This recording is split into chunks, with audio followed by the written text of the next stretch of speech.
Dr. Christoph Ringer, who you will hear from shortly. And on behalf of our board of directors and the entire fantastic A Just Harvest team, it is indeed a pleasure and an honor to welcome you all to our inaugural roundtable offering. I am the Reverend Dr. Marilyn Pagan Banks, and I am the godly proud executive director of A Just Harvest and your host for this afternoon. Now, before I introduce our esteemed and powerful guests, allow me to share briefly that it is our hope that through these offerings, we can gather and have space that is both brave and vulnerable, where we can collectively lament, rage, and grieve, and also collectively imagine, heal, conspire, inspire, teach, learn, and co-create. Now, given all we have experienced and witnessed as we have literally fought to stay alive during this pandemic, it's no surprise that our theme this afternoon is collective healing. And because poor folks and Black folks and brown folks and indigenous folks and Asian folks and communities of color and queer folks and trans folks and women and differently abled folks, we keep us safe. We keep us safe. And because we know that we keep us safe, and as we continue in the fight against COVID-19, it should also not come as a surprise that our guests today will each speak on the saving power of community from their own respective expertise. I can't wait, and I know you can't either, so let's center ourselves and then get to it. Amen? Amen. Let us pray. Creator Spirit, God of love, the one who calls us into community. In this moment, many of us stand on stolen land. In this moment, many of us belong to a stolen people, the diaspora, the incarcerated, the colonized. Many of us are still owning our privilege and power. I pray we all come acknowledging our accountability to one another and to you, seeking to heal and seeking power in the building of your beloved community. Thank you for the lives and hearts of those that have generously come to share. Bless their hearts and encourage their spirits, along with those that have joined in to listen and engage in this important conversation. God, lead and direct this offering. Grant us courage grounded in love and imagination compelled by mutual accountability. We pray that our ancestors might be honored today and our children and their children blessed. Amen and Ashe.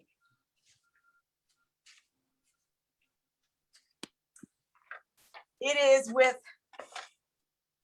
extreme joy that I get to introduce the Reverend Tracy Blackman. And this is just a thumbnail of her biography. And if you look her up, you can spend lots of time learning about the wonderful things that she has done, the ways in which she continues to show up for community. But I'll just read this thumbnail for a moment. Reverend Tracy Blackman is the Associate General Minister of Justice and Local Church Ministries for the United Church of Christ.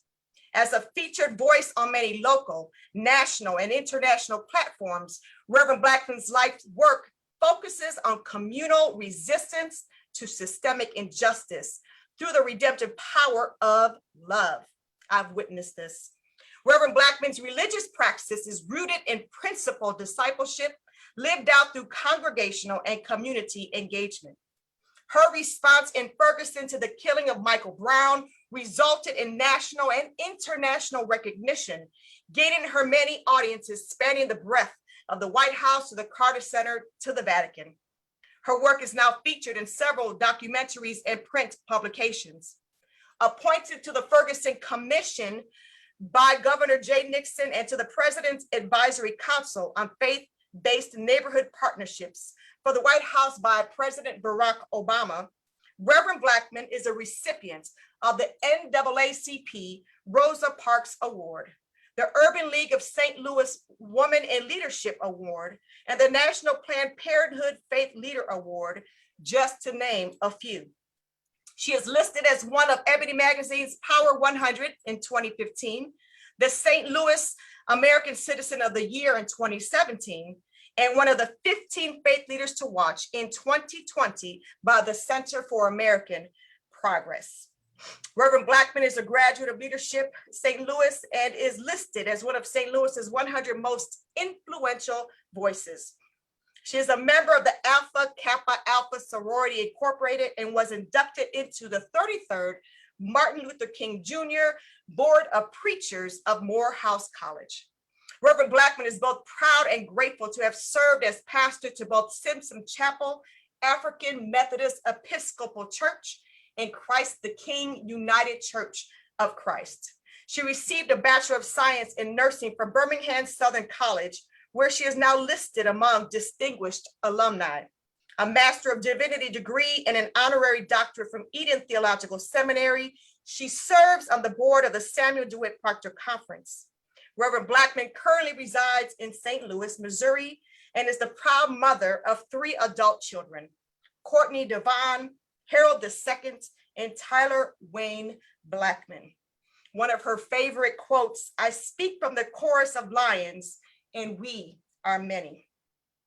I'll just add that from the moment that I met the Reverend Dr. Tracy D. Blackman, she has been showing up for and with community, and that was over 8 years ago, and she's still doing it unapologetically, boldly, and with love and hospitality. She has a sense of honoring the power, the giftedness, and the agency of community. I find Reverend Blackman to be a model for us all, showing up in her full self as a Black woman, called to minister, called to partner, called as mother, and called as sister to many. It is my delight to introduce to you the Reverend Tracy Devon Blackman. Thank you so much, Reverend Marilyn Pagan Banks. I love you dearly for all the work that you are doing and for the way that you continue to show up over and over again. I honor you in this space. To Reverend Dr. Ringer, for your leadership in A Just Harvest, I want to acknowledge you as well as the phenomenal board and those who will gather on this call that we might talk and discern together. I am grateful for this opportunity, particularly in this moment when I want to confess and just be transparent that I am hurting, as I know that many of you are.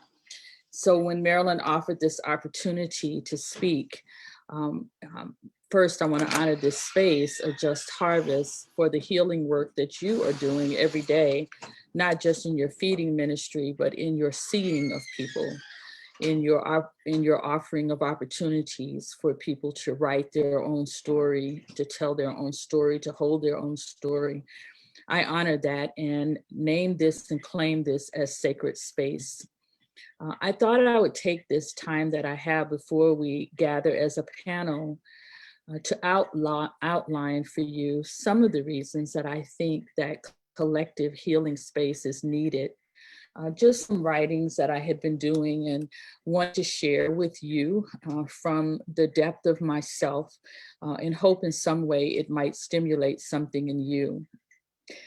I've always been drawn to the wailing women in the book of Jeremiah, largely because I cannot recall a time in this country when Black women did not have cause to wail.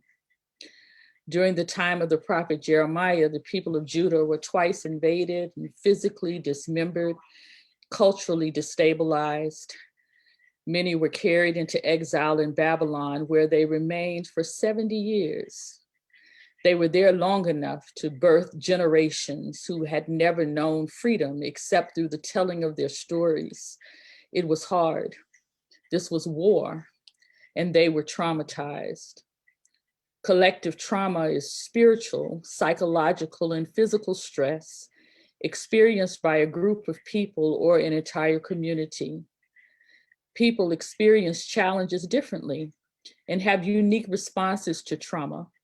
But the shared experience of traumatic events can influence the culture of a community.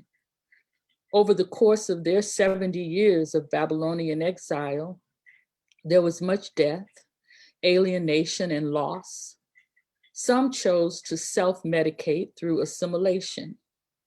Others built houses and established community and tried with all their might to maintain former ritual practices in an attempt to hold on to a sense of self in a culture and a place that was not their own. Yet they all carried in their bodies this sorrow of loss, devastation, and separation. They carried it in their bodies as well as their souls. In the midst of this overwhelming despair, God calls for wailing women. God summons the most skilled women among them to come and to weep over these exilic people, because death has climbed through the windows and entered the fortresses and removed children from the streets and young men from the public square. Dead bodies were all around Jerusalem, the text says.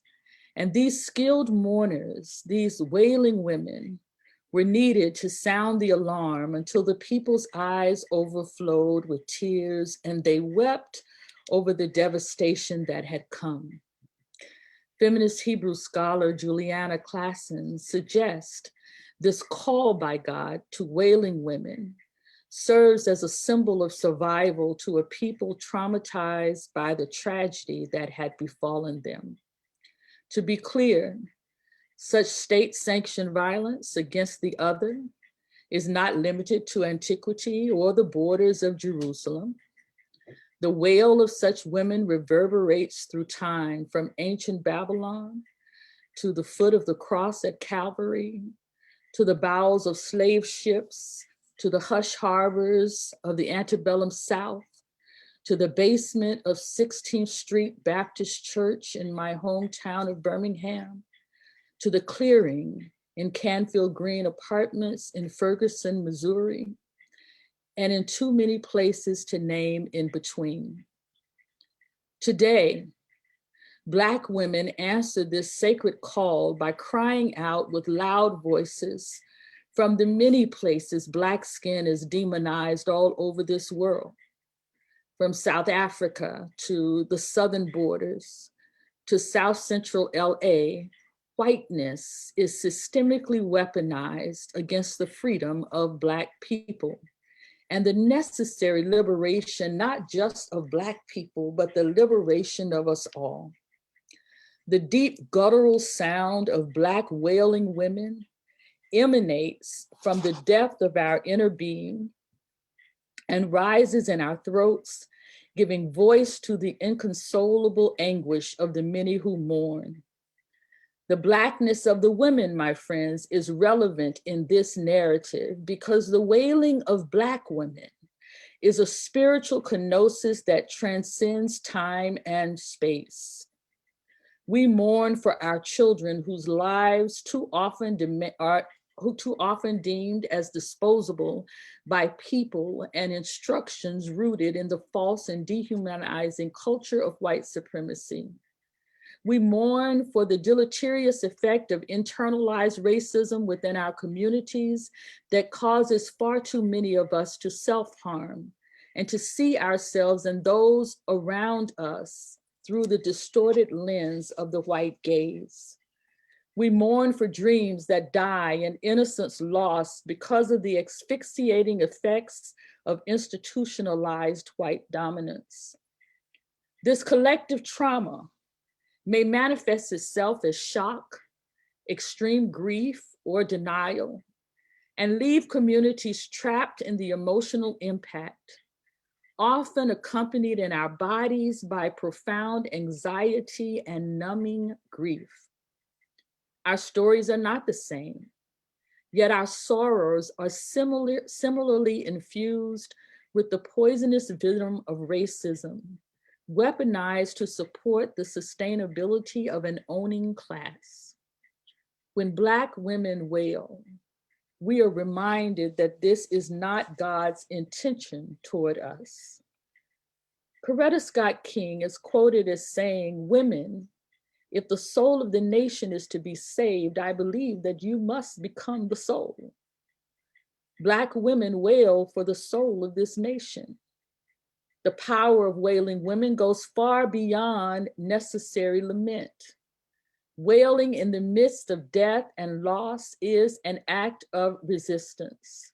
It is a defiant call to the depths of our being that awakens communities from their stupor, synchronizes our collective grief, opens outlets to release our righteous rage, and unearths paths to collective healing that languish just beneath the surface of that pain.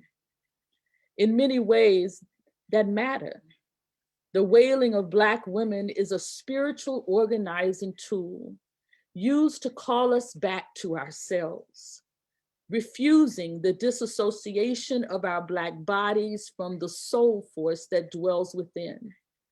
A soul force unconquerable in the physical realm that exposes the feebleness of whiteness in the absence of social and political structures crafted to maintain a facade. The cry of Black wailing women reminds us that in spite of evil forces that try to kill our will, we are still here. We are alive, and we won't surrender our will.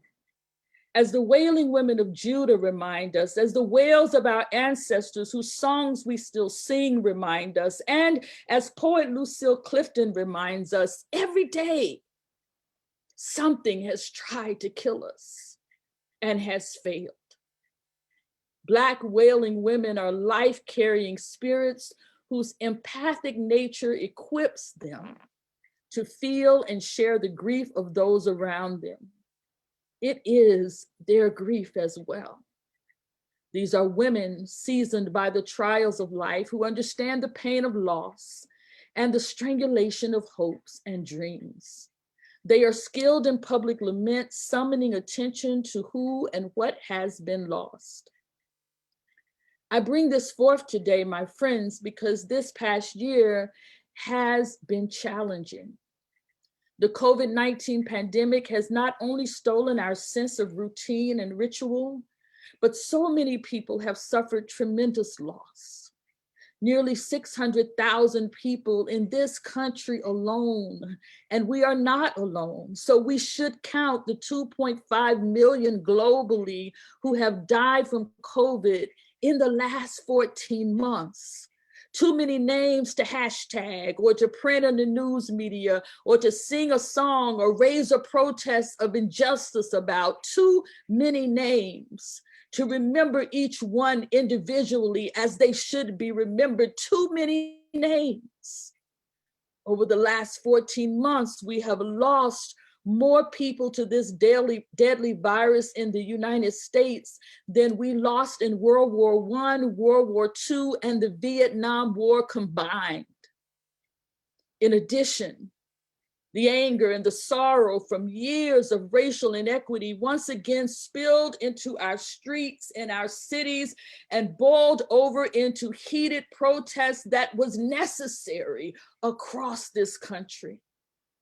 Stress over the 2020 election and 4 years of our own personal pandemic in the White House further divided a country that was born in a breach that tears families and communities and creation apart. The wail, my friends, is what I offer you today because the wail is a call of the collective.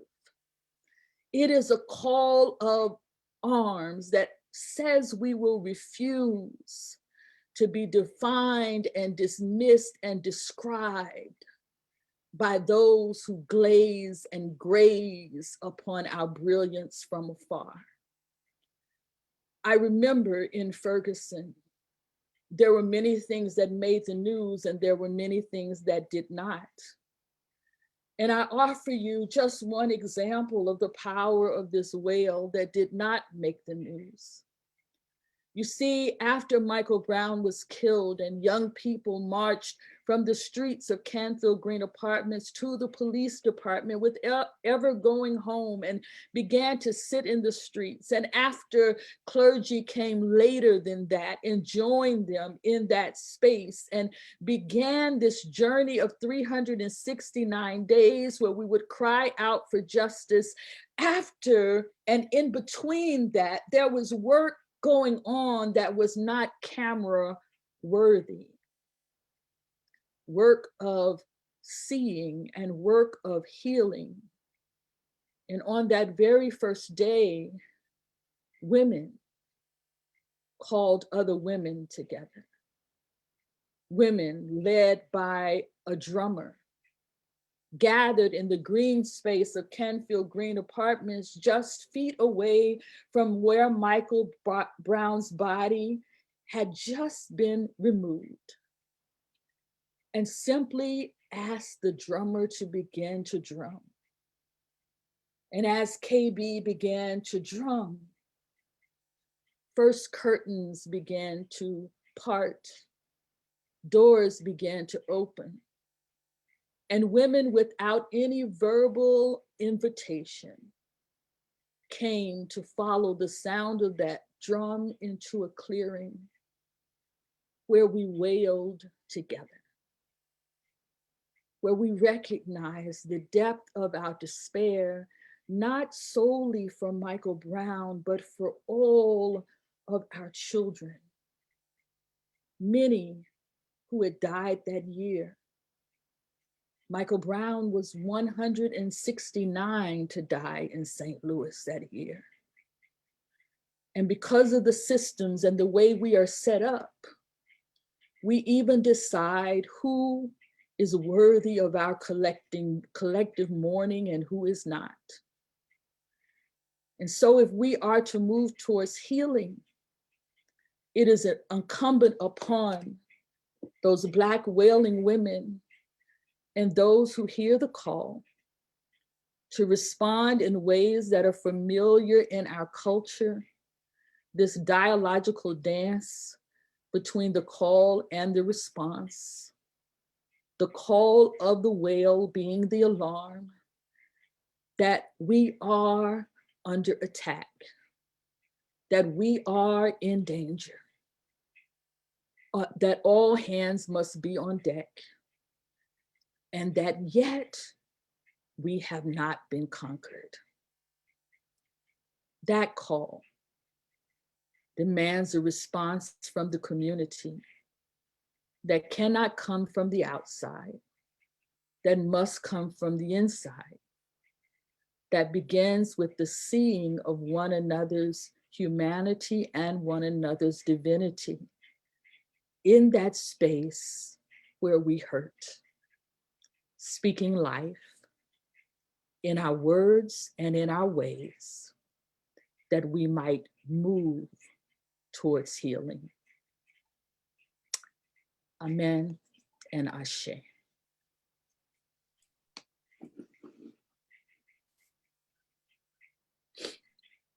Amen and Ashe.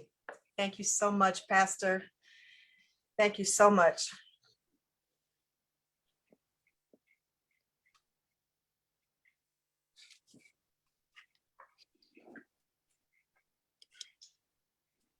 The power of the wail.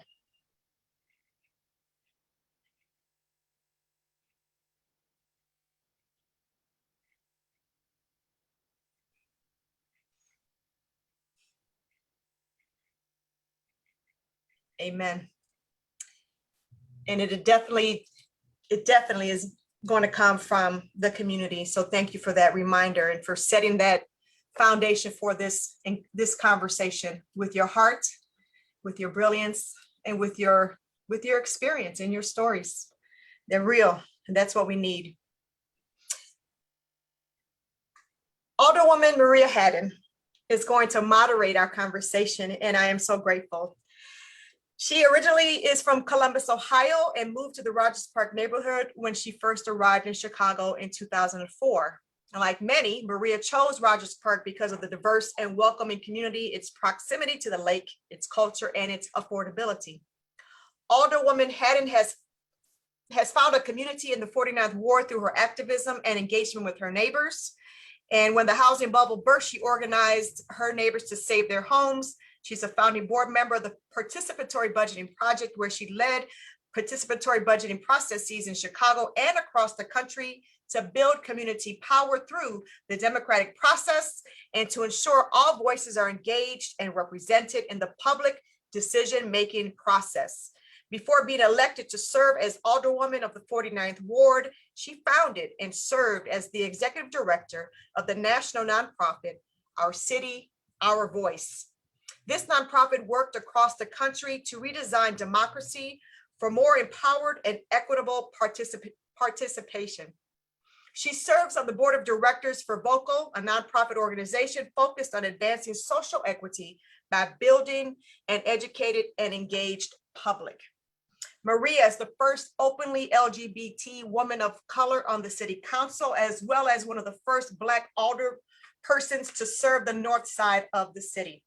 She currently sits on 9 committees at City Hall, and I'm not going to list all those right now. And Maria lives with her wife, Natalia, and their 2 dogs in a cooperative apartment in the heart of Rogers Park. I'd like to think of Alderman Maria and Reverend Blackman as kindred spirits, even though I believe they haven't met yet. Both of them many firsts. And both, I believe, modeled the spirit of Ubuntu, which means I am because we are. Maria has also been steadfast and consistent since I met her. And she has shown up with her full queer Black self and positioned herself as an elected official with community, of course, and is also called as collaborator, neighbor, partner, and friend to many.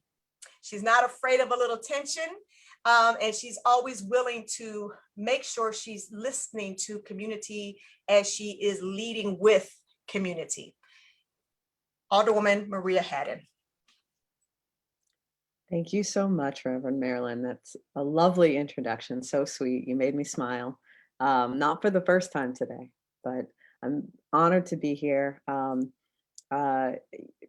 Honored to have this wonderful panel of community leaders to speak with us today. And I get the easy role. I get the easy role today. So I get to introduce some amazing people. And I want to say, Reverend Blackman, thank you for that message today. And we're going to have a great conversation. So we want to start off. So we've got some amazing roundtable guests today.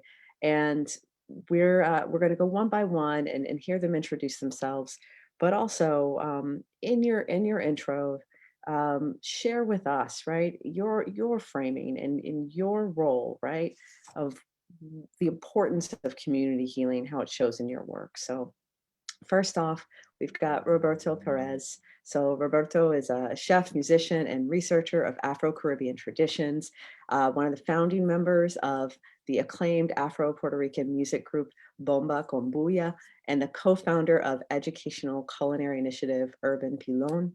Roberto, thank you for being with us. And if you can share a bit about yourself and also within the context, right, of your commitment to culture and food, what do you think the importance of community healing is?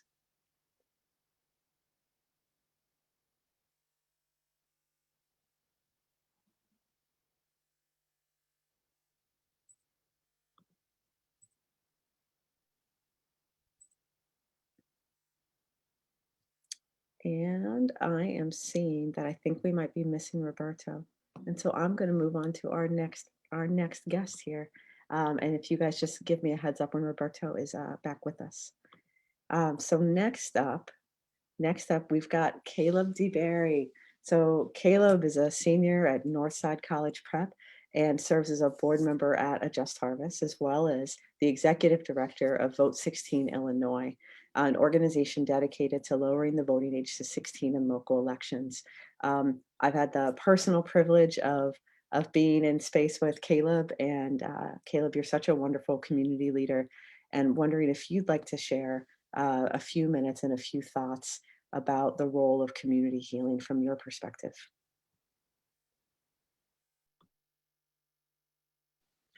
Absolutely.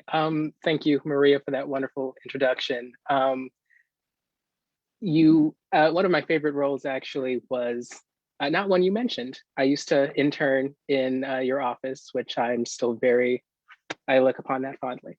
But so my name is Caleb, and I work with young people. With Vote 16 Illinois, my work is specifically we want to lower the voting age.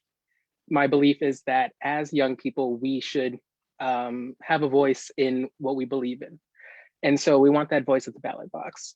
But as a result of our not having that voice, we organize and show up and rally in as many respects as we can outside of that.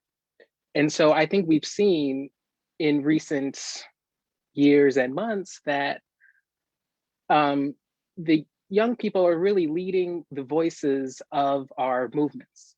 We've seen, climate activists like Greta Thunberg. We've seen gun control advocates like David and Lauren Hogg. And we've seen, just a lot of, especially in the Black and Brown community, just young people having to deal with so much trauma at any given point. One of the most prominent examples right now is the 17-year-old girl that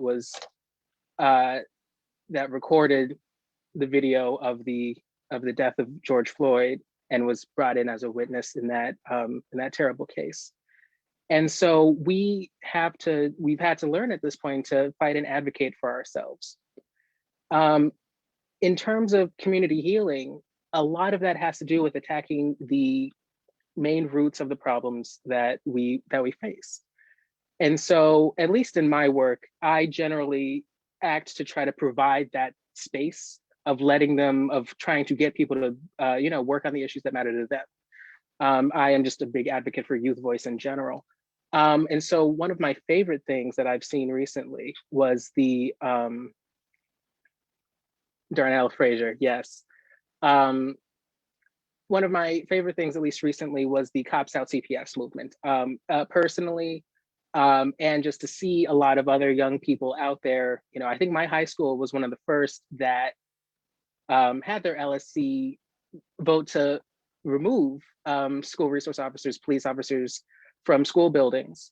And that only happened because young people had the strength and the voice to stand up at that meeting and say, hey, we can't, we don't want this. We can't deal with this anymore. And it is just and we've had other schools do that, of course. But to just see young people get up because we don't have that voice at the ballot box, we realize that we don't, that we can't just stay on the side, that we can't just stay on the byline. And so I think adults have that sort of privilege of just saying, well, I was able to, I voted last year, so that's kind of all I can do, but we can't do that. And so we have to really just take control however we can. We work both in the political arena. I've helped run a phone bank for a Senate candidate in Massachusetts, actually. I'd like to think that we helped him win. But and then even outside of the political arena, with all of these, with this year of protests, we've seen young people at the forefront for all of it.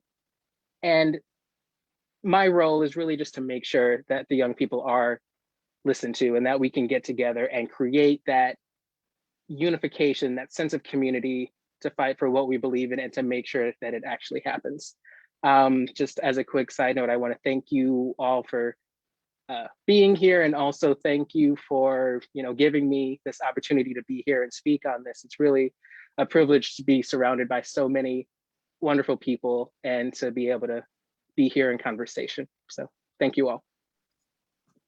Thank you, Caleb, for being here in this space, for all the work that you do and the leadership that you're demonstrating for us, right?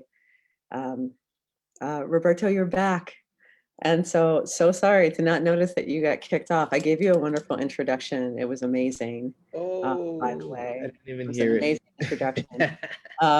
But I will say welcome, Roberto. Thank you for being with us today.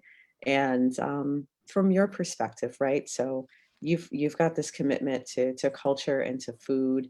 Um, what do you see as some of those important role of the work that you do and what you're connected to in community healing?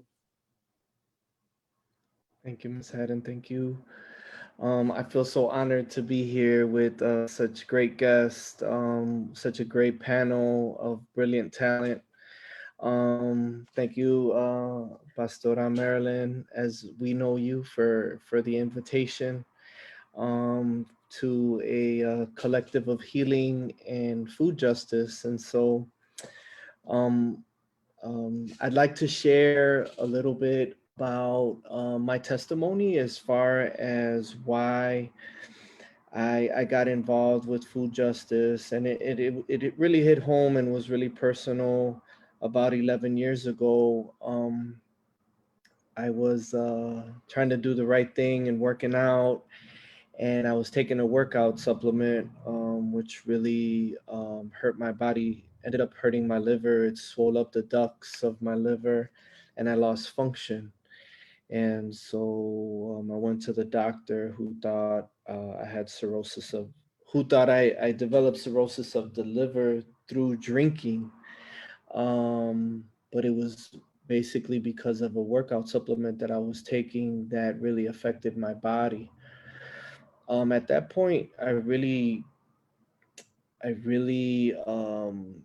discovered or really took to heart how important food is and the healing that food can bring us and the things that we put into our body. A lot of the work that I've been doing for the last 10 years has been really on nutrition and natural foods, especially in communities of color. And so it's part of the work that I do. The brand that I represent today, outside of all the work that I do, would be my personal brand, which is Urban Pilon. And what is a pilon? A pilon is, this is a good example of a pilon. It's a mortar and pestle, basically, because a lot of my work really surrounds itself with the old school, restoring old traditions. And so thank you, Taylor, for that. Um, and so I usually, sometimes when I talk about the work that I do, it's there's always a few things that I leave out. And so I follow this acronym, which I use, the acronym of urban. And so U is for unity. And I really see that in Chicago, in a segregated Chicago, unity in the partnership of people, blurring the lines and not creating fronteras or borders is really so important. Food's also just a great vessel to really sit down and talk with people. We could all pretty much unite around food, I feel. The other thing is R is for roots. And so teaching the history of our food, um, taking away some of these stigmas that are involved in our food, that our food is always fried or that our food is unhealthy. If we do some of the research and we do some of the history, we can find plenty of healthy foods that are good and not only delicious but great for us. The B is for beautiful, just because I feel that my ancestors are from the Caribbean, and so I want to always bring to the plates that I make. I want to bring those bright colors and that beautiful plate so that people can really see how beautiful our food is. A is for ancestral, and that's a really important one to me because I always, in my work, I want to make my ancestors proud. I want to make, I think of my great great grandmother and the things that she used to cook, and restoring a lot of those recipes has always been something of importance to me. And then N is something that I have mentioned already. It's nutrition and natural. Um, Within the year, I had the blessing of being named the executive chef for La Criolla, which is a seasoning, a Latino seasoning in Chicago that's been around since the 1950s. And it was born actually in out of the trunk of an old man, an old Puerto Rican man in Westtown, which is my old neighborhood. And so they've been around, they're local, and they do natural seasonings. And so I've been named the executive chef of La Criolla. So in the markets now you can find some of my seasonings, and I'm always open to share anything that would be natural. That is the way I love to cook. And I feel that we can also, if you have that platform, we need to be responsible. So if we're going to teach people how to cook, then we should teach them how to cook naturally and something that's good for us as a community. And yeah, so that's a little bit about me and the food justice. Actually, I have an apron on today, not because I needed a prop, but because I'm cooking for a mutual aid called Farm Food Familia, which I'm very proud of the work that we're doing, feeding people since the pandemic started, over 11,000 meals today, at the food kitchen downstairs. We're actually making about 110 meals. So out of the kitchen of San Lucas Church, United Church of Christ in the Humble Park area. So this will be distributed to a lot of the communities affected by COVID: Inglewood, Little Village, South Chicago. And so somebody will come here at about 3 o'clock, pick up this food, and deliver it to these families. So I'm very, very proud. And it's one of the heartfelt projects that I'm a part of today. So again, I'm so honored to be here, be around such powerful people, such brilliant people. And thank you so much. Roberto, thank you so much, and especially for taking time with us. Taking a break from your work. I'm going to introduce our next panelist, and just want to center folks, right, and Reverend Blackman's message. And as so far we've heard from Caleb about the importance of, Caleb, you talked about youth voice, but I heard a story of empowerment, right? And finding your power and finding your voice.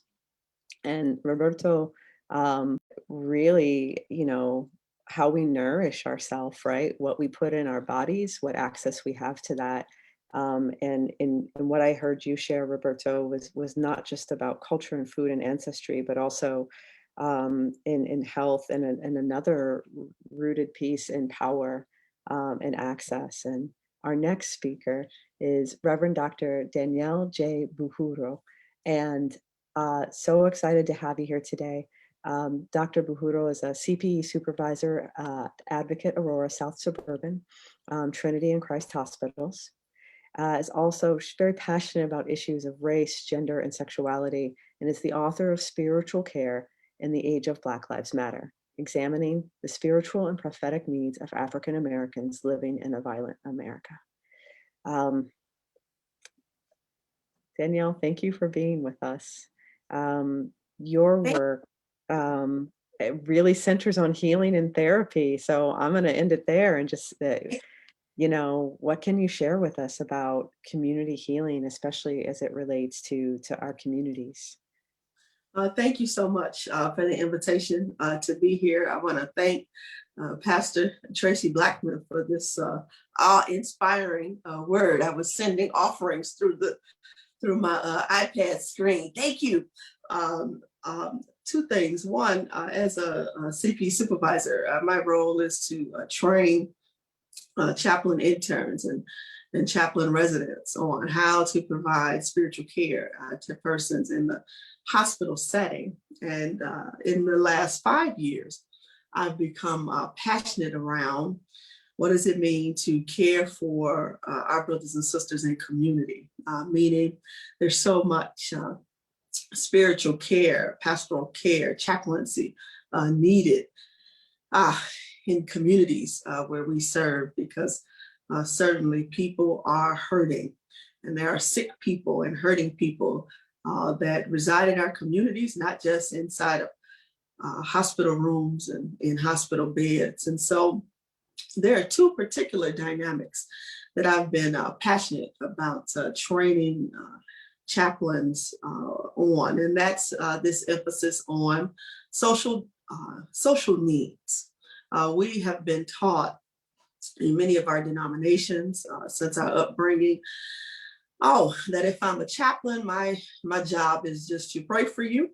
My job is to stay in conversations, particularly around theology, faith, and soul concerns. And I am passionate about reimagining, that's my term, spiritual care to also encompass providing care for social needs that persons struggle with. And so what does it mean to do community needs assessments of all of the sociological resources that exist in our communities, and provide that in addition to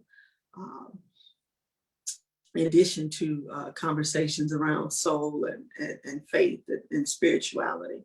How do we see the particular social concerns that persons wrestle with as a part of spiritual care too?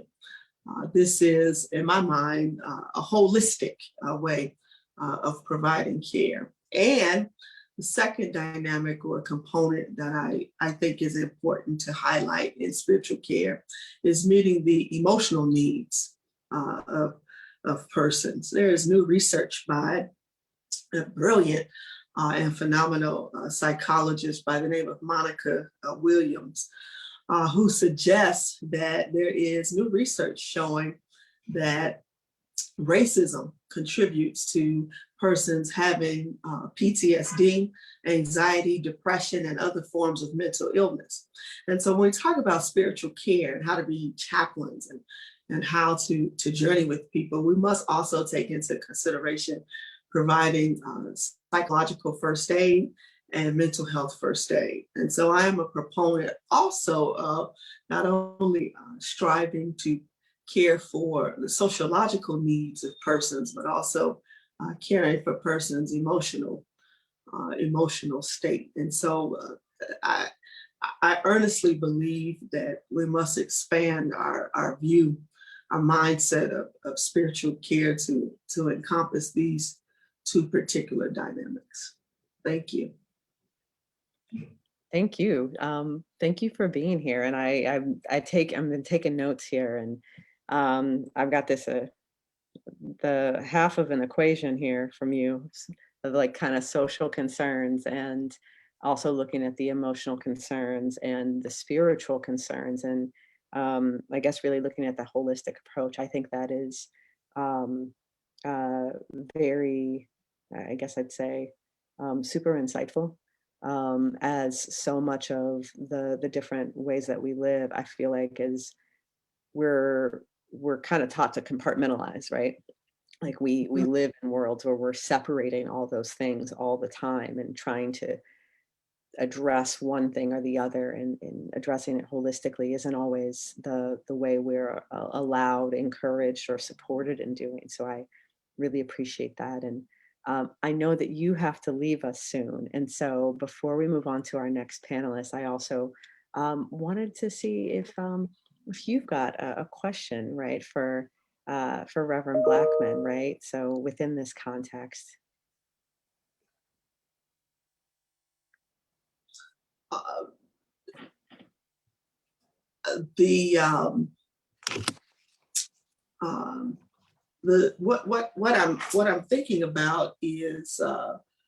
What I'm thinking about is what are the ways in which we can begin to journey with people that takes into consideration person's social needs, emotional needs. And oftentimes what I also say is the wrestle that people have around uh, what is my mission? What is my being? What is the reason for my purpose? Or what is my purpose here on this earth? Why is the divine causing me to be in this particular situation? How do we help clergy who are journeying with people in community help people with this question and not say what I call is inappropriate bad theology or inappropriate theological rhetoric that is superficial and lacks substance and meaning. And so with the wonderful work that you have done in community, actually on the ground, in the streets, I think there's much education that you could give to clergy around what should be our response when this type of question is presented to clergy today. First, let me say, Reverend Danielle, that I'm a big fan of yours. I've been following you for a while, and I want to thank you for your presence and your understanding that in many ways the work we do is a state of being and not a job that we clock into. And you triggered something for me. I may have more questions for you than you have for me. You triggered something for me that was present in Ferguson, and I fear that it's present everywhere. That even when people cried out for the services that you say that they need, and I totally agree that they need them, the systems that allow those services to come freely were not culturally attuned to the people who were crying out, right? And so we had access to therapists. The mayor released funds for therapists to be able to come into the community. The city manager, the county manager released funds for therapists to come into the community. But they had a list of certified therapists that they had approved to receive those. And none of those therapists look like us, right? Okay. That's true. And so what happened was that Black therapists then, and none of our people in a time of racialized trauma wanted to be vulnerable with people who they could not identify with, right? Okay. And who really couldn't identify with their particular nuances of circumstances. And so what happened was Black therapists answered the call at cost to their businesses, at cost to their sustaining forces. They weren't on these lists. Okay. They're coming in to serve people who don't have the money to pay what therapists rightfully deserve, right? Okay. And they need intensive care, right? So I don't have an answer to that, but I want to continue to lift that, because some of the work that we have to do politically and structurally and socially is to invite a wider view of the people who are in need, right? So to answer the question you asked me, I think what the most important thing for clergy to remember is that you enter space inquisitively and not knowingly. Right? Thank you. Don't assume that you understand what's in front of you because you helped sister so-and-so down the street, or brother so-and-so down the street, or because something like this happened in your life. You enter with questions, and you accept that your presence is what's needed first, your full attention, right?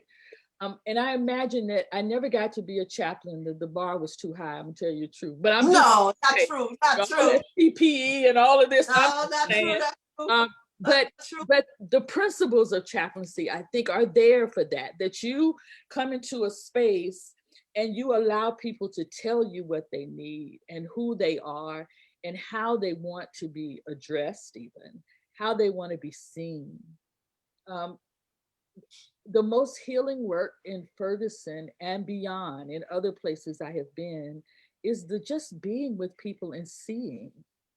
And so what began to happen is that exchange was happening not based on some institutional call, Mhm. but based on the ability and capacity for people who showed up with those gifts and skills, the skill of listening, the skill of fully seeing people, the skill of recognizing, paying enough attention to know that there are some people who are never going home, Mhm. who are protesting around the clock.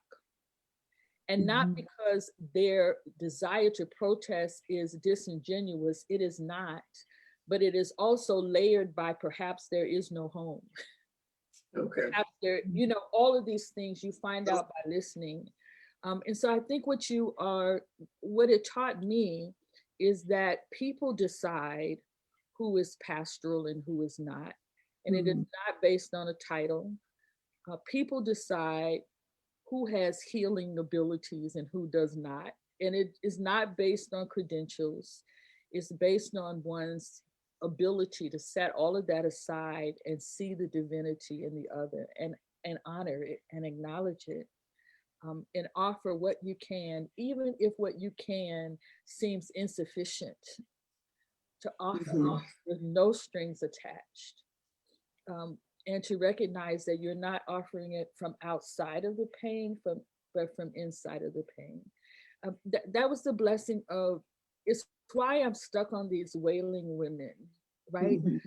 Because it occurred to me, in my work with movements, not just in Ferguson, but beyond that, that the celebrity gaze is as toxic as the white gaze, Yes, yes, yes. right? And so when the perfect storm hits and there's this person Mhm. killed unjustly, and that Mhm. deserves all the attention it gets, they are typically surrounded by grieving mothers who lost their children violently as well, whose names were never called. Just this week, I started to weep, and please don't misunderstand what I'm saying, but I started to weep as I watched the funeral of Andrew. His name's Andrew, in North Carolina, that Mhm. was just recently killed, right? And Mhm. the entire who's who was there, Right, right? right, The right, right, customary faces were there, right? I didn't see that for Micaiah. right, right, That's right, what I'm saying. right. So when you live in a region like St. Louis that is number one in gun violence per capita in the country, we're number Mhm. one. Mhm. And you come to the 169th killing, which was Michael Brown of Mhm. 2014, you have 168 grieving families. Wow, wow, I'm wow. just trying to put that in perspective, Right. right? And so the role of the chaplain, the role of the priest is to see all 169. That's it. That's it. Thank you. That's very helpful. That's very helpful. And if No, you Oh, don't, thank you so much. heal the so community. Mhm. so I'm gonna sign up to be one of the first people sitting on your couch at Eaton Theological Seminary. As you the pastor in residence, I'm told. So I'm loving it. I'm okay. loving it. I'm loving it. Thank you. Oh, There'll be thank, mutual learning. thank you Thank so you. much. Thank you so much, Thank you. Reverend Danielle. Thank you, Reverend Blackman. Thank Thank you, you. Reverend Danielle. Thank We're you. gonna continue this, and I was just, you got so many wheels turning in my head too, Reverend Blackman, in thinking about that piece of how healing really needs to come from the community. And our next panelist is Richard Wallace. And Richard, it's nice to meet you.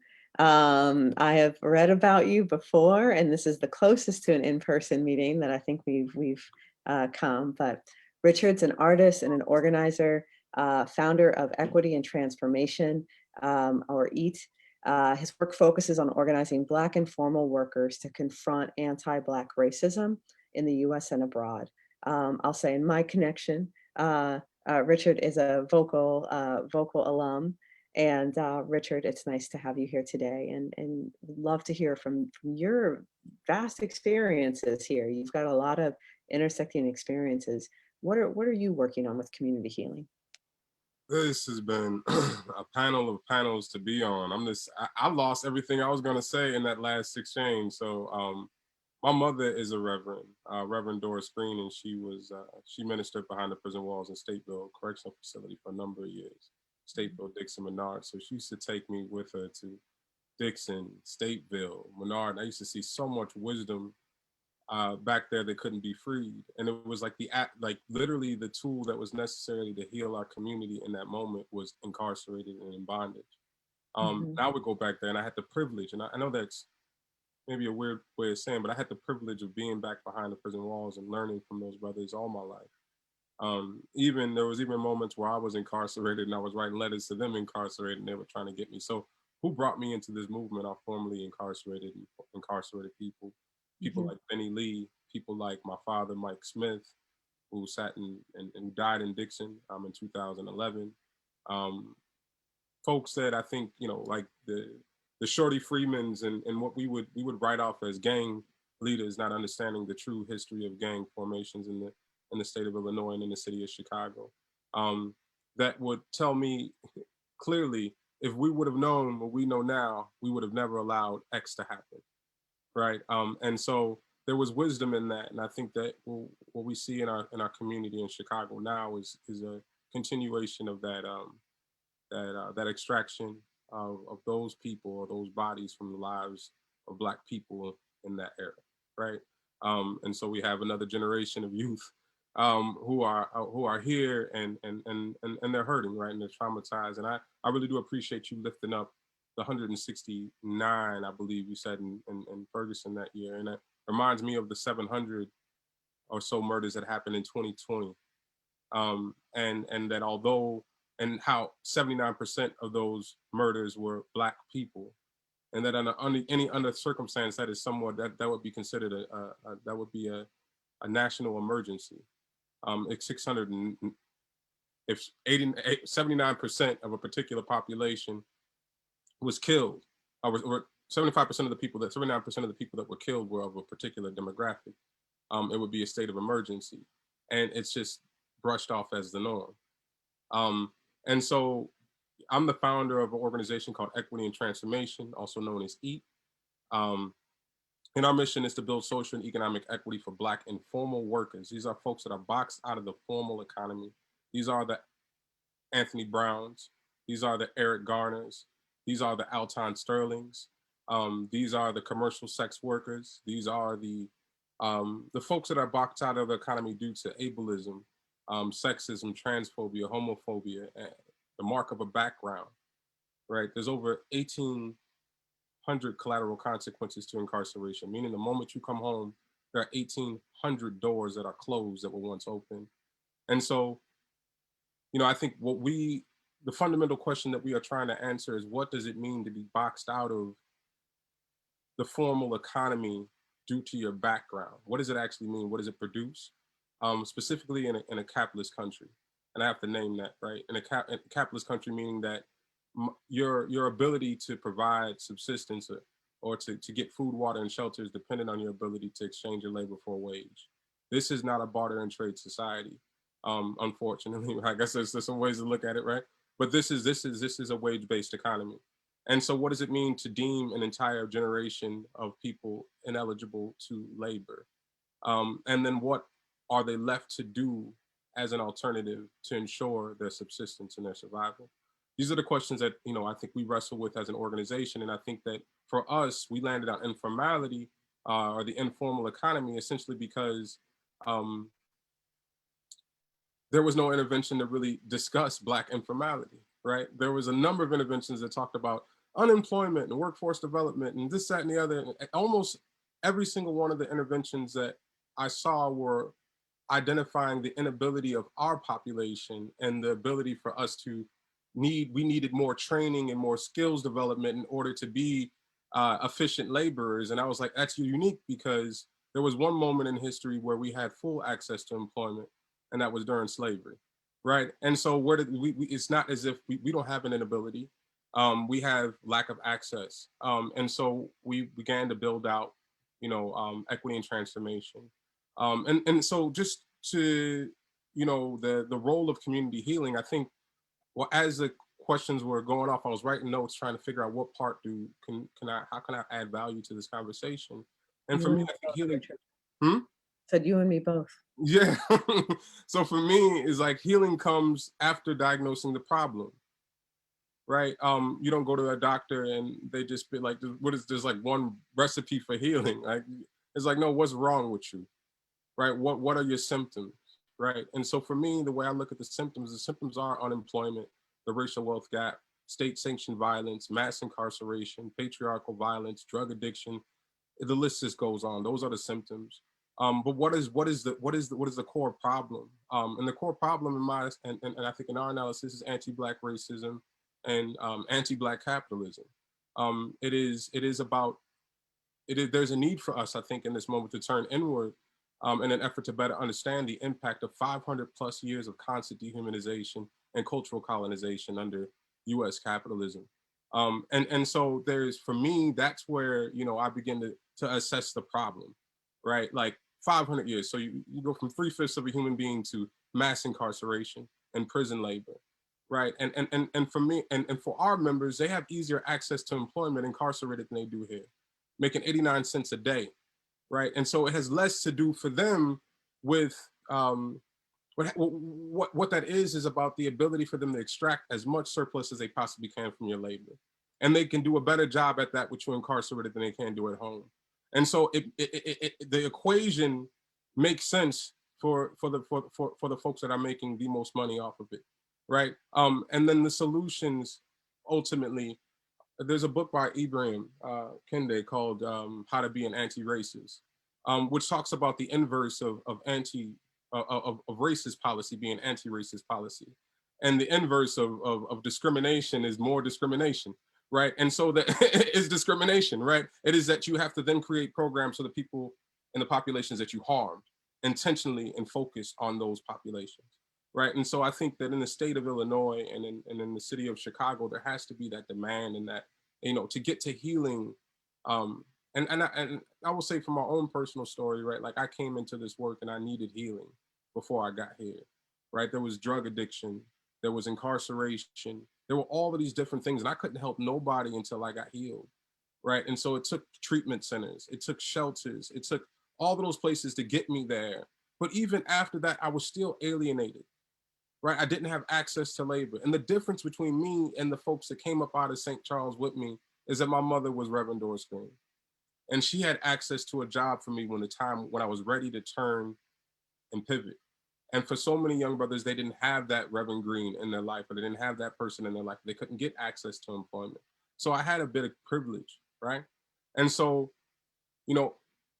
one, there needs to be healing, but that healing has to be tied to an assessment of the problem.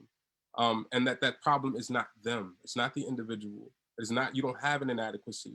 What you have is an adverse reaction to a system that's maladjusted to Black life, right? And so we have to then begin to address that system wholeheartedly once we all heal, right? And so I think that's my approach to the work and how I got to healing in this work. Richard, thank you for sharing that. And I was taking some notes along this too, and gonna tie us together here before we make it to our Reverend Dr. Christoph Ringer, who's going to be our final panelist. And we're going to have some time for Q&A as well.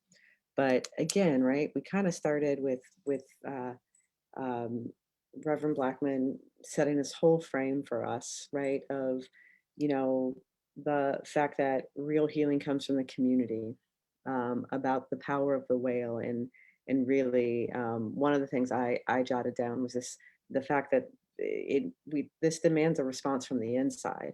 And Richard, when I hear kind of, right, like your frame of this, of especially when it comes to Black life and Black healing, that when we look at the things we need from the inside, it's not us that's broken, right? Right, like you talked about identifying those symptoms to get to the illness, and that it's systemic. And that's a real, like, right, that tension of how do we get to healing when it's the systems that we're in still exist, right? And are continual, right? There's a continual illness around us. And I think that's a really powerful frame. So Reverend Dr. Christoph Ringer, it's good to see you, even though it is just virtually. Christoph serves as the Assistant Professor of Theological Ethics and Society at the Chicago Theological Seminary in Chicago. He's passionate about understanding the relationship between self, society, and the sacred in the pursuit of social justice and human flourishing.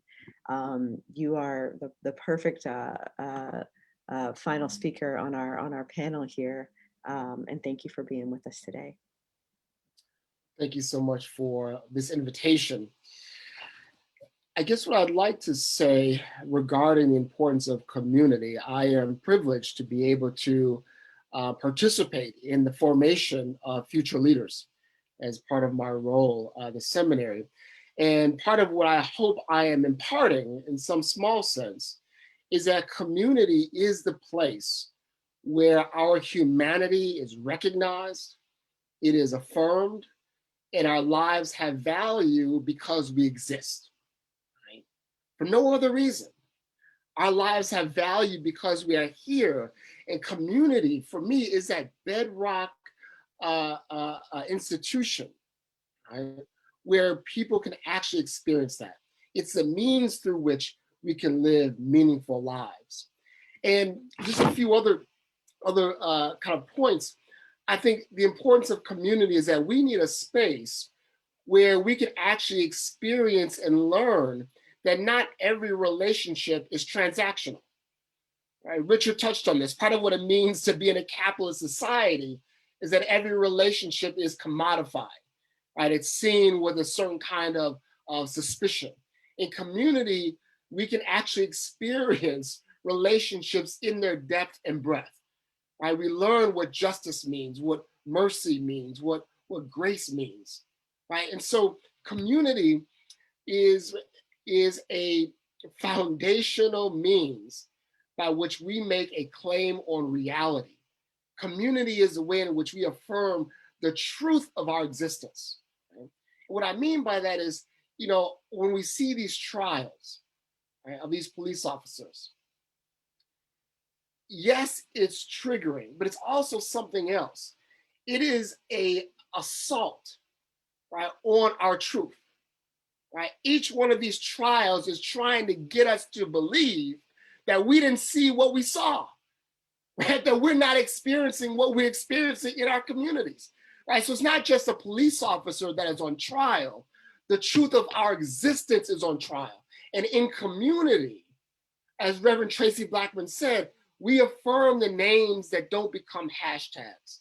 And that's so important, right? Because you had this huge assault on your truth, right? And community affirms that truth. And something Reverend Blackman said that really touched on something that I've been feeling for quite some time.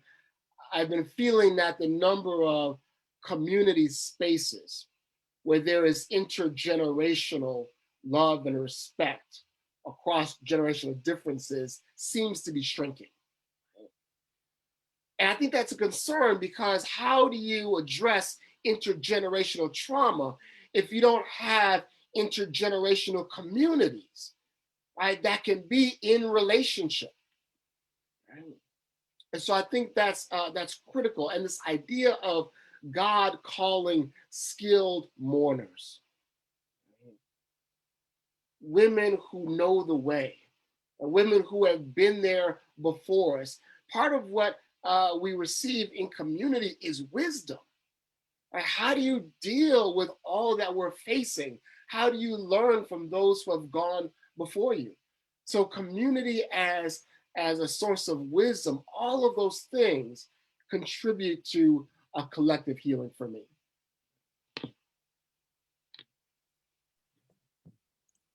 Thank you so much. And I, again, taking copious notes here, but I want to open us up to some of the Q&A. So I know we've got some fantastic attendees here in our audience, and for folks who want to ask a question, there is a Q&A function. It's in the bottom panel.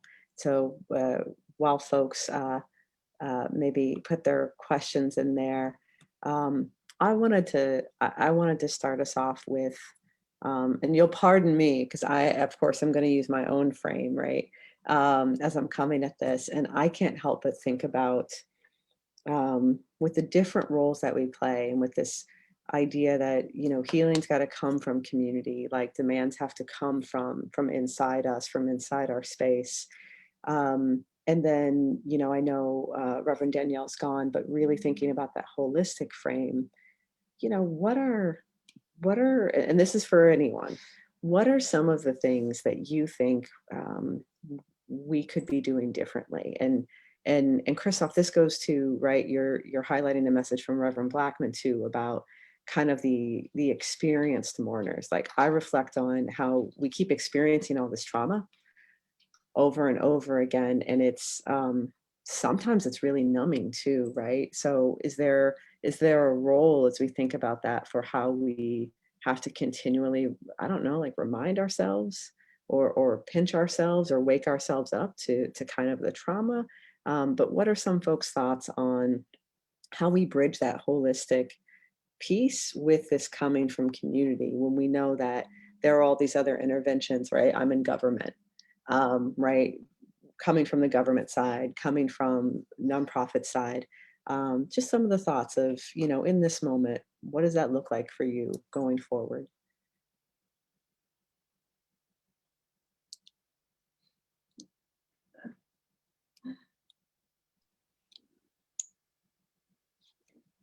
I'll start by clarifying a thought. I'm not suggesting that all the help has to be located in the community. I'm suggesting that the center is the community, right? Mm-hmm. So the needs that are being lifted must be lifted by the people who are hurting. The responses may come from a lot of different places, but other people don't get to name the nuances, the particularities of the pain we're experiencing. For instance, let me take it out of that for a minute and just talk about something that's a buzzword lately, especially since George Floyd, is reparations, right?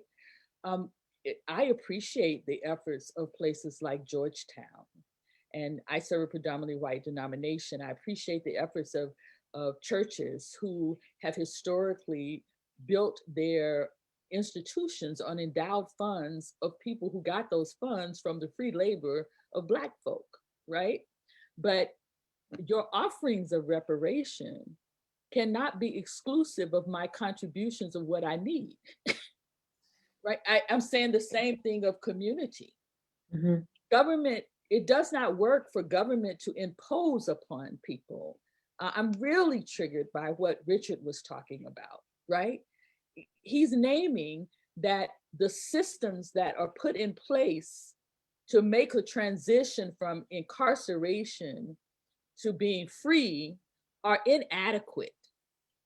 And they're inadequate because we don't survey the people who need the systems, or we have an ulterior motive, a little bit of both probably, right?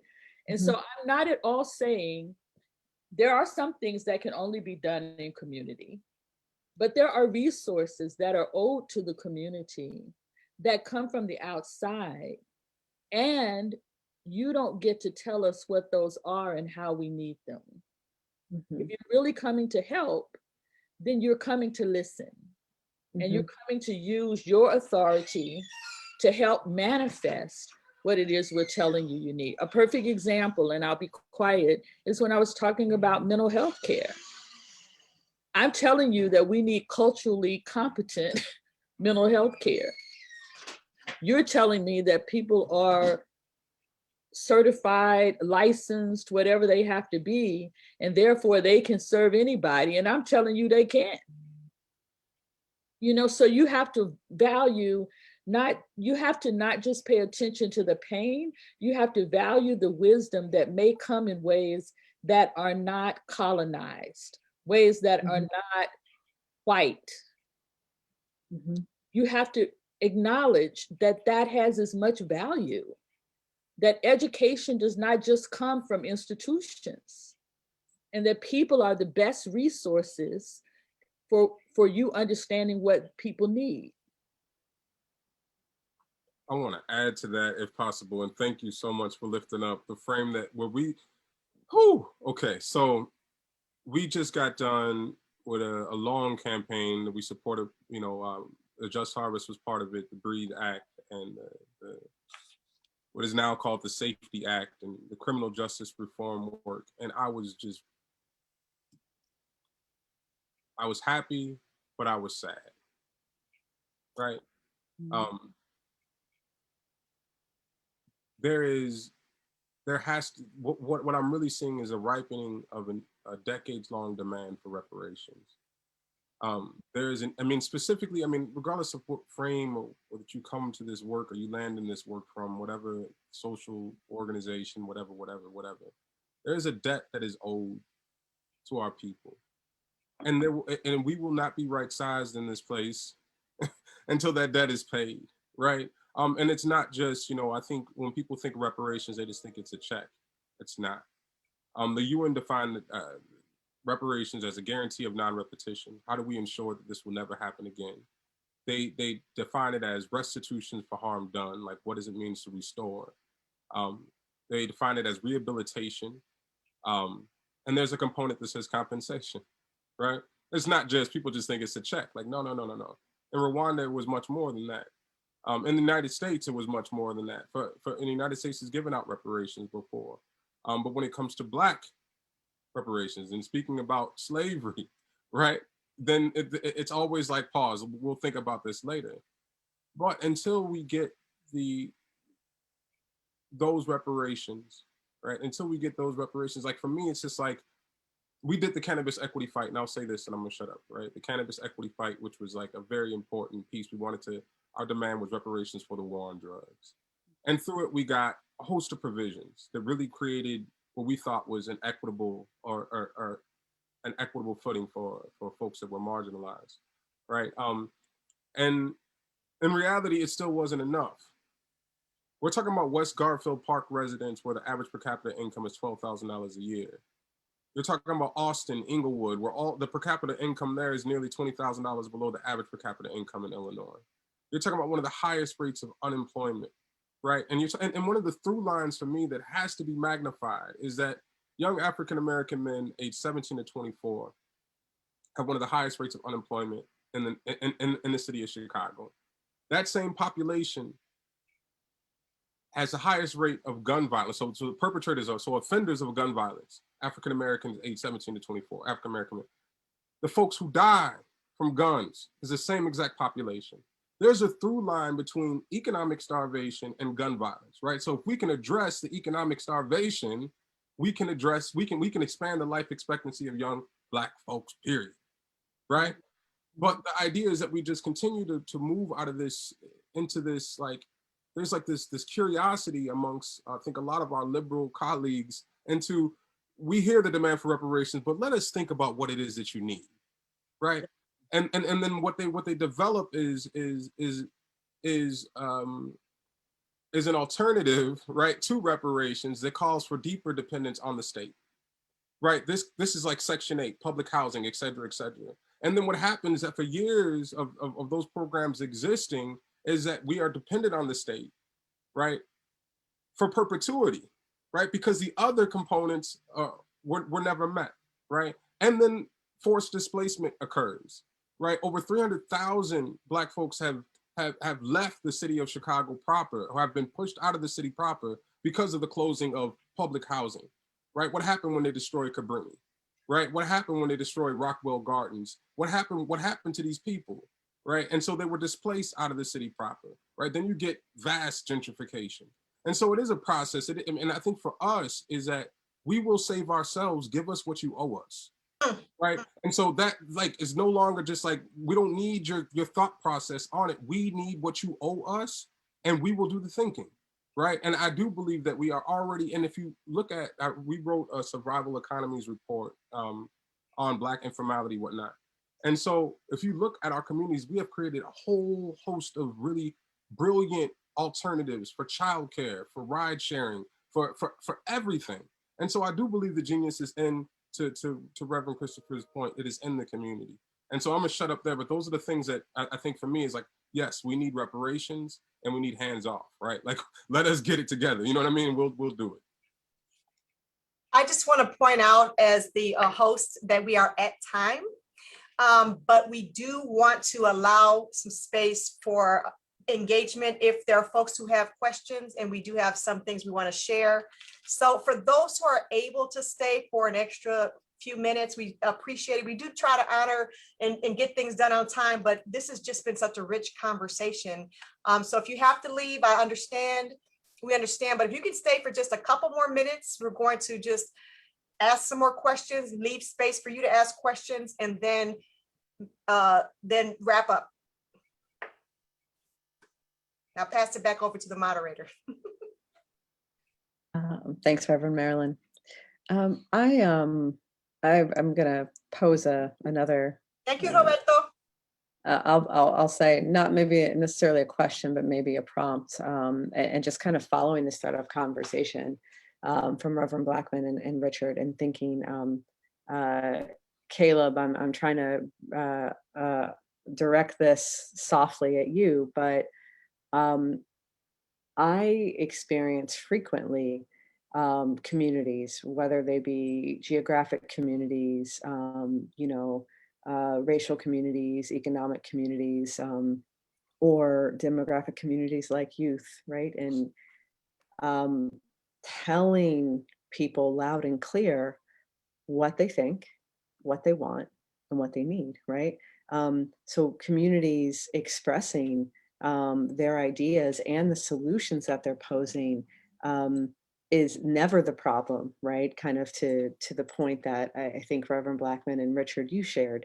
It's oftentimes some authority structure or system that's choosing not to hear that, right? And there are probably a lot of reasons for it.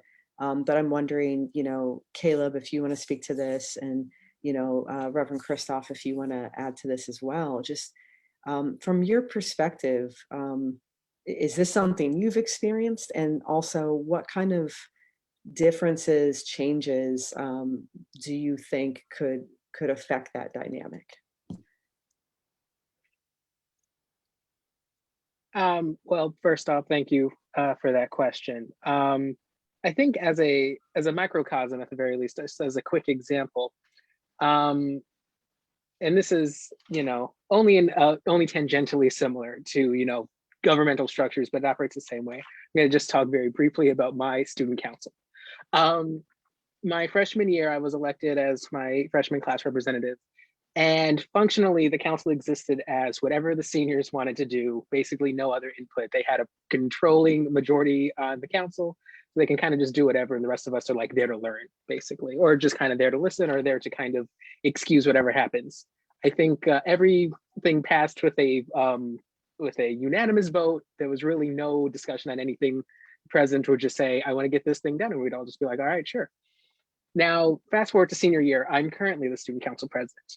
And things have changed a lot, especially because seniors no longer control a majority or even a plurality of votes on this board. So, there's a lot more discussion and input. So, most of council is actually debate and then a final vote on the end, rather than just us sitting around for 20 minutes. And I think there's a lot to be learned in the sense of, first off, just allowing for more transparency and debate to be held. Regardless of what organization or governmental entity you're having or dealing with, there needs to be an effort into making sure that what you are trying to do is fully fleshed out and that you have input from whoever is involved. And so while I do agree that there are definitely issues that cannot be fully solved by a governmental entity, even in community-based work, you still need to have that consensus, that debate, to make sure that what you are doing is really beneficial for who needs it the most, and to make sure that anybody who is going to be affected by it there is a plan for them. They are not going to just be relegated. They're not going to just be ignored. But I'd love to hear Reverend Christoph's thoughts on this as well.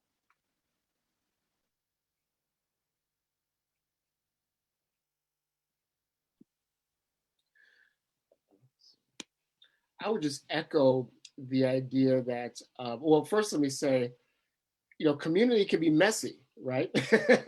That's also a gift, right? Because we want to recognize the complexities of our community, right? And I think we also should honor the variety of ways in which people find community, right, and maintain it, right? Sometimes in unexpected ways. And one of the things that communities, and we all participate in different kinds of communities, right? And I think that can serve as a mechanism and a means, to echo Caleb, to really give voice to, right, those who are often left out of political decision making, left out of formal structures of politics, right? And that takes a lot of relationship building. It takes a lot of conversations.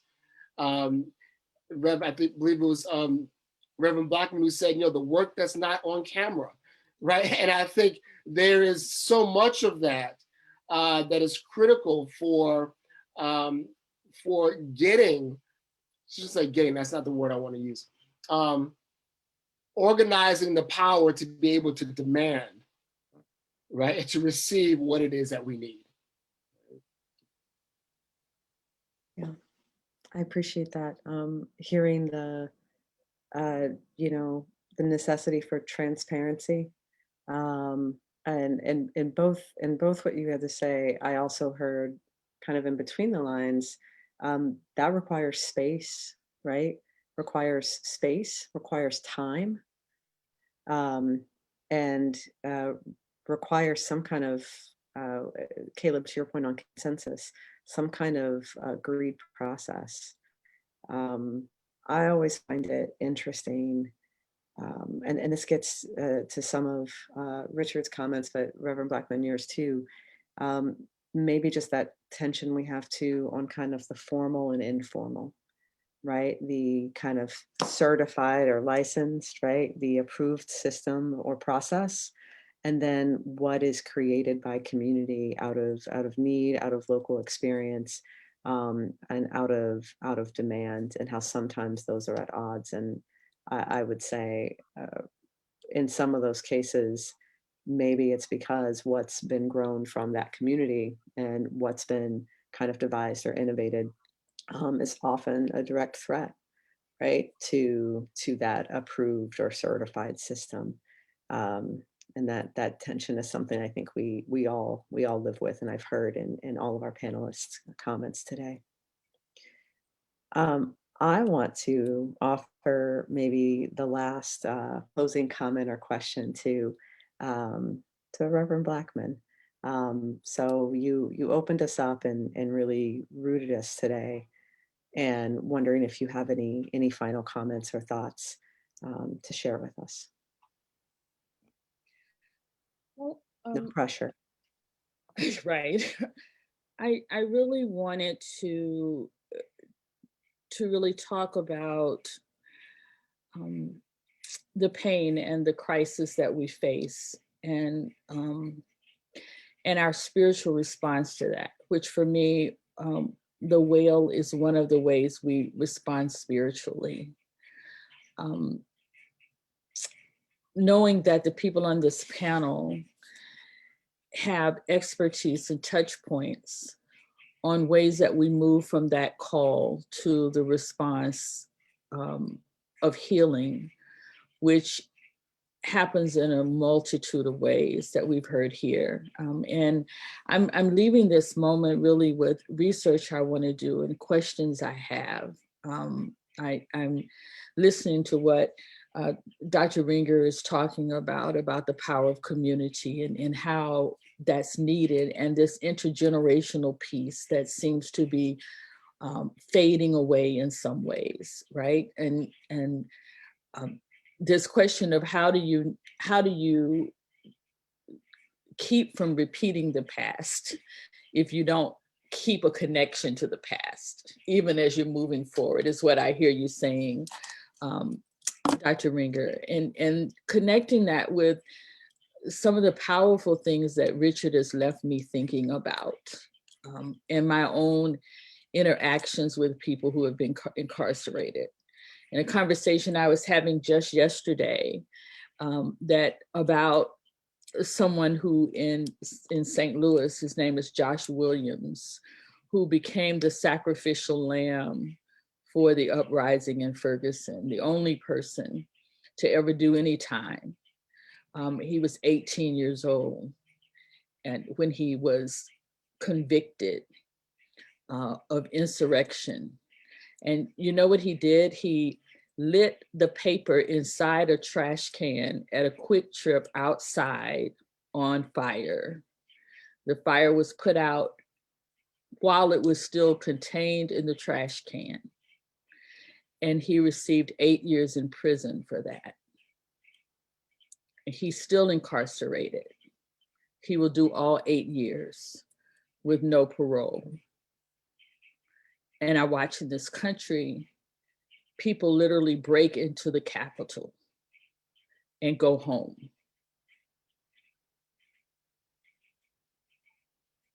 It makes me want to wail even now. There's a documentary on right now on, I don't know which one of those things it's on, but the name of it is Time. And it's the true story of this Black woman and her Black husband who got desperate and tried to rob a bank. I don't know how much money they got away with. And because he wanted a trial instead of settling, his sentence was 60 years and he was in his 20s. The inequities of this country are enough to make you perpetually unwell. And the solutions that are offered are inadequate for that and do not reflect the depth of the sin and the evil that has been done to Black people in this country. And I gain all of my strength and all of my joy and all of my hope from my community and from those elder voices that remind me that I am not reduced by the things that have been done to us. And it makes me want to cry all at the same time. I know that's not an answer, it's not profound, but it's what you brought me to in this conversation. Like how do we preserve the resilience of a Caleb? Yeah. How do we not crush him before he finishes the work he has to do? How do we make sure that our prison industrial system doesn't eat up people like it normally does, and that there are other Richards who are clearly brilliant and whose wisdom we need? How do we make more you, Maria?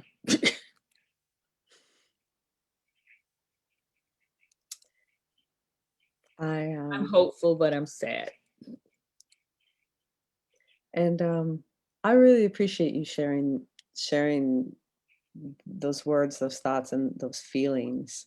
And I think, you know, in my own reflections, especially over this last year or so, I think that's a thing we also need more space for, right?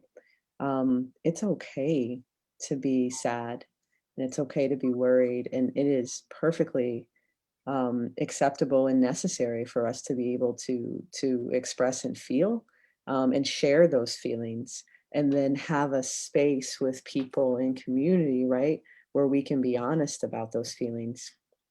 And I appreciate that. I know that question of resilience, we actually had there was a comment in the Q&A where somebody said time was excellent. and +1 your recommendation. But we did have a question in the Q&A that maybe can be our last question. And I'm thinking of how it connects maybe to what you were just sharing, Reverend Blackman, too. So Michael Harrington says, thank you. I've learned a lot this afternoon. And I've also loved that this panel includes men who are contributing to the dialogue and the work. I'm accustomed to usually seeing mostly women carry the load and at the forefront of this work. My question might be about how to encourage more men to join in this community service leadership in this work. And I'm thinking about how we've talked about healing, how we've spent a lot of time talking about systems we're structured in. And as we've been recently talking about our feelings, a lot of things pop into my mind about why then there might be some barriers, challenges, or why we tend to see fewer men visibly in this work. But I want to open that up to our panelists to give their comments and thoughts.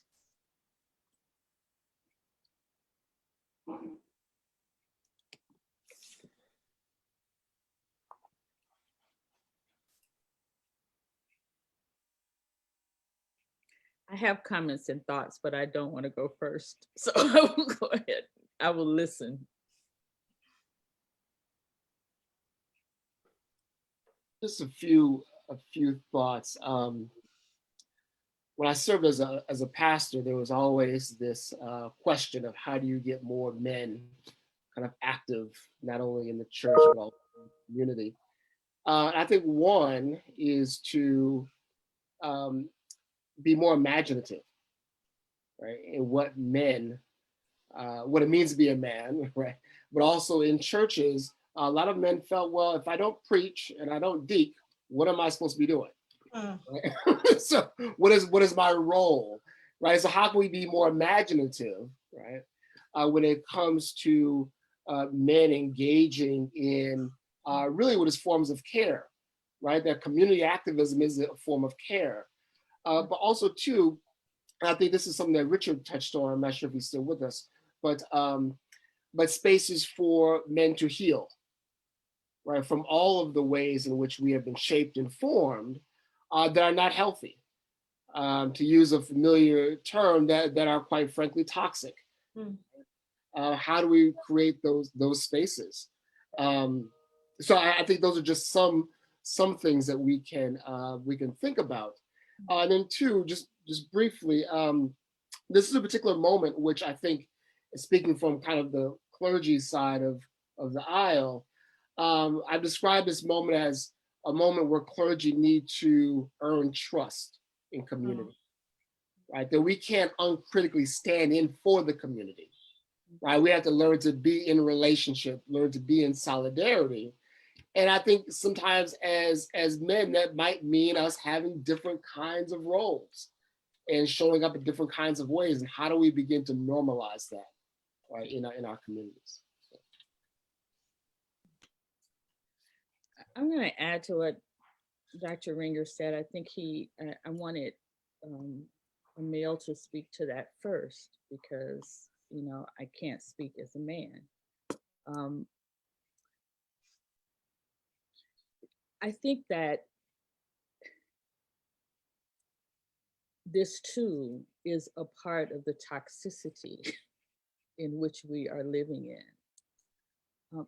A few years ago, I was in Ghana, and it was just a normal day. I'm walking around the village, and I see all of these adult men walking about their day with their friends, cisgendered men who were holding hands, not in any intimacy. They were friends. And I asked myself, when have I seen Black men in the US hold hands? Just publicly holding hands, like not intimating any relationship whatsoever other than they are friends, right? That we don't even have that liberty Mm. in the US. Women can hold hands, and maybe they are intimately involved, maybe they're not. But no one even turns an eye on that. If a man is walking down the street holding a hand, we make all kinds of assumptions about that, no matter how liberal we are, right?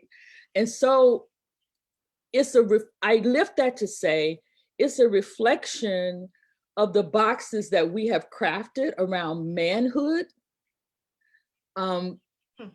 that I don't understand how Black men cannot be bifurcated in their existence, because society does not allow them the access to the ownership fiefdom kind of roles that white men carry in society.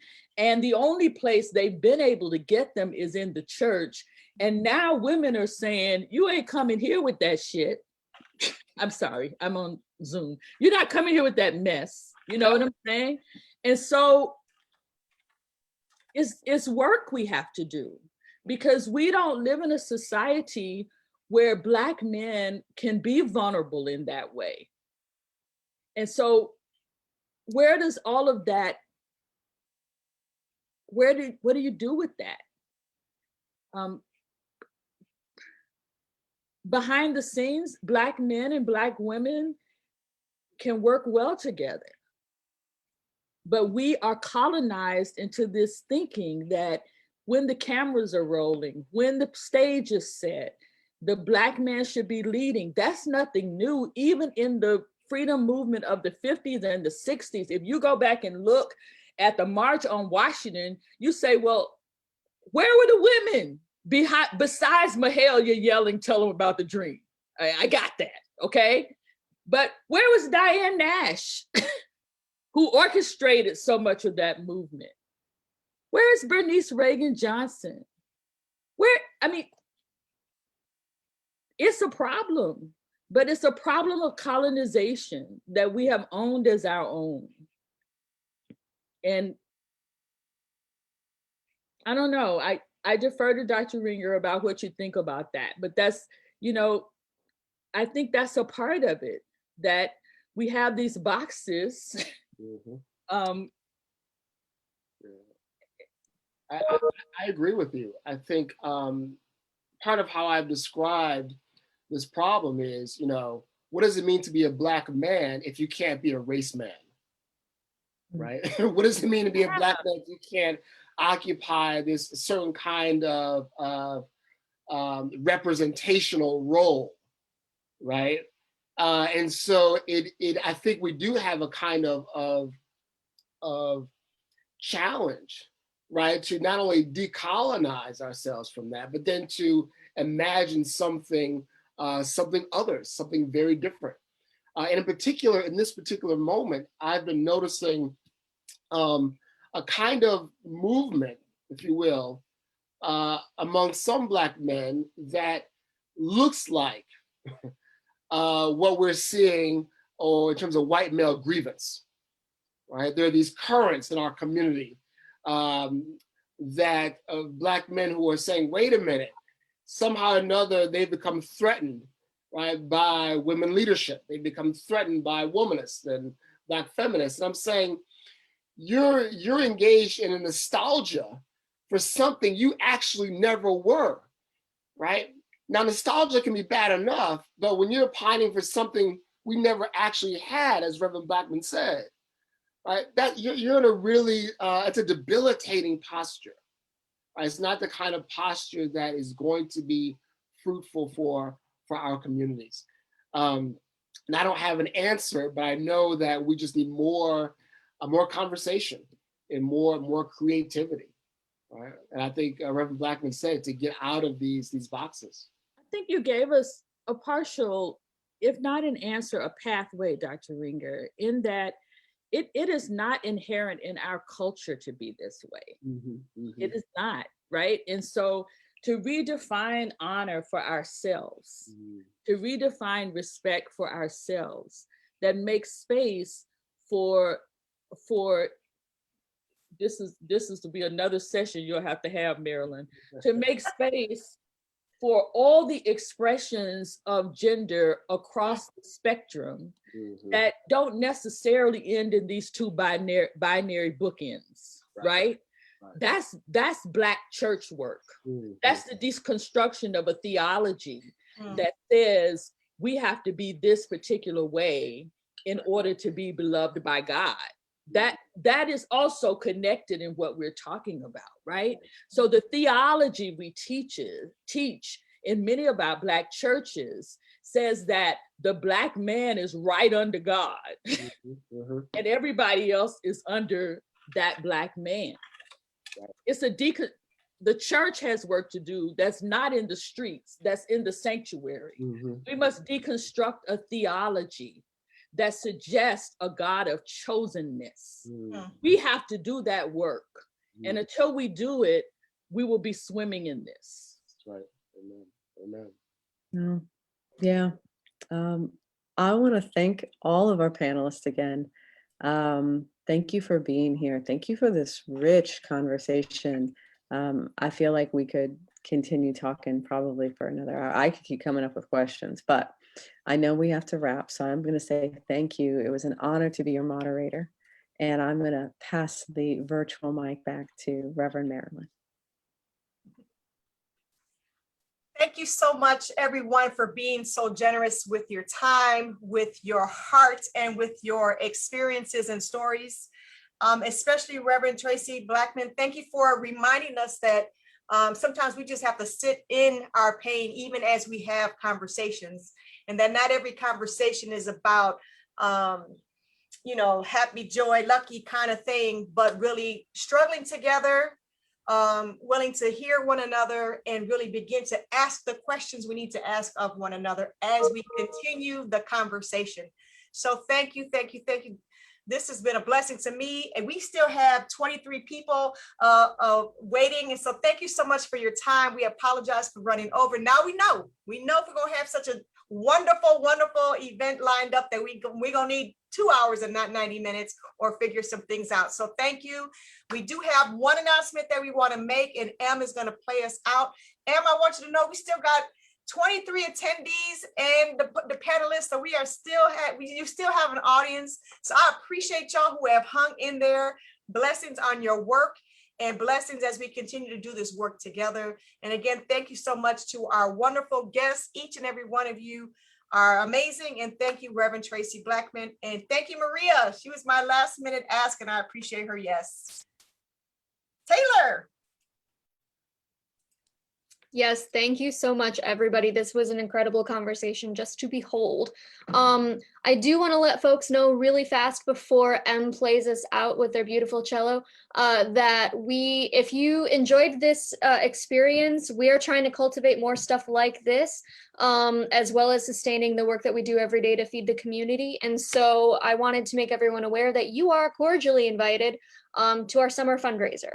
It is a 5-week challenge to foster community wellness. And so you don't have to run, you can do whatever makes you feel good. But we're looking for sponsors and we're looking for participants. The link is in our chat as well as on the screen here before you. And please feel free to reach out to us. We love hearing from you. We miss you desperately. So continue to share community with us. Em, it's all you.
you.